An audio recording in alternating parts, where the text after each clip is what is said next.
If you are an aspiring or current strategy consultant looking for new opportunities, listen up. Stacks Inc. is a boutique strategy firm looking for top talent to join the team in Boston or Chicago. Stacks is a unique player in the consulting space, working with large and mid-cap private equity firms and their portfolio companies to drive growth and enhance profits. If you possess strong quantitative and analytic skills with industry-specific expertise and thrive at the intersection of strategy and analytics, Stacks may be an ideal fit for you. Apply now for open roles via the link in the show notes.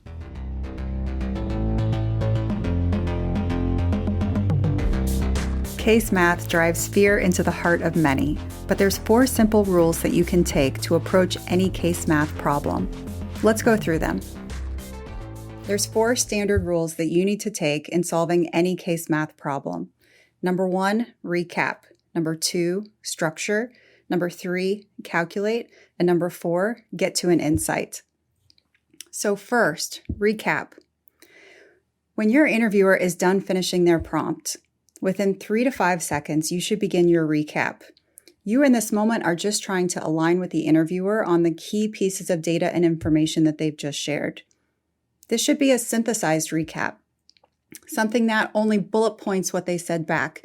You shouldn't parrot back to me exactly everything that you just heard, but you need to make sure that you got the quantitative data down correctly and that you anchor yourself on what you're trying to solve for. After you align on those key pieces of data and information with the interviewer, then is your time to process a chart in front of you, or talk through an exhibit, or ask clarifying questions. If you've missed any data or information, if you need clarification on the objective, on the question, or if they've put a chart or exhibit in front of you, you process through those things and you ask those questions after the recap. Next, you're going to start to talk through your structure. No one expects you to be able to answer a math question within 5 to 30 seconds. You have to actually utilize a stepwise rational process to get there. So how can we do that? We can do that by talking through our approach step by step. By talking through our approach, we will identify the data that we have that we want to utilize in our approach, and we'll identify missing gaps in data and information. When we identify that missing data, we should ask our interviewer for that. If they don't have that information, they'll steer us in a different direction. If they want us to make an estimate, they'll steer us in that direction as well. But we'll continue investigating, asking questions, and laying out our structure and approach until we have the information needed to do calculations. We should talk through our calculations, doing as much mental math as possible. In this third area, we're solving each step out loud.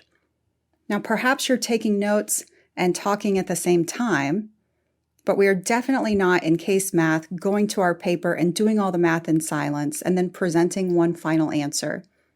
We're actually talking through the independent calculations that we do step by step. That way our interviewer can follow along with us and they can nudge us in a different direction if we by chance get a math part wrong, if we do a calculation incorrectly, or if they want us to move and migrate in a different direction.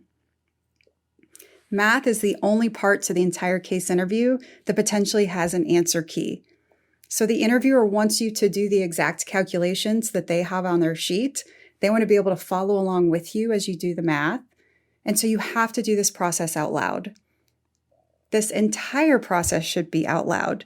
You should practice not taking a pause as you work through a math problem. Then when you get to that final answer, you're really not done. The 4th step is that you need to layer on insights. You can tell me about what the numbers say, if something was larger or smaller than you anticipated, or what is the largest driver of this. But even better, if you get to greater level of depth of insight, by telling me what the client should do with this information. How does this impact the overall case objective? Or what should we do next as a project team based on this analysis? What would be the first thing that you would want to do next? What would be additional data and analysis you would want to collect? Now, you're not going to talk to me about all these different aspects and factors, but these are various ideas to get your mind thinking about, okay, I need to drive to an insight. I need to layer on my own perspective. I need to provide some commentary after I give the answer, and I shouldn't wait on the interviewer to push me to do so. I should have an internal trigger that when I get to that answer, when I get to that number, I'm not done. I need to layer on insights.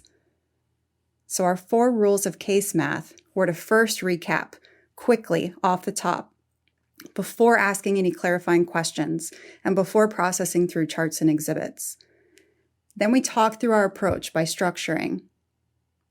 Next, we calculate along the way, doing math calculations out loud step by step, doing as much mental math as possible. Number 4, when we get to that answer, we're not done. We need to layer on insights. We're practicing all of these steps verbally. In the day of the interview, you're doing all of these steps verbally. And if you absolutely have to ask for a minute, you can take up to 60 seconds to think through your approach, and that should be after you perform the steps in the recap. Thanks for joining. If you'd like more information about Management Consultant's resources in math, info, and drills, make sure to check out the link in the show notes or learn more at managementconsulted.com.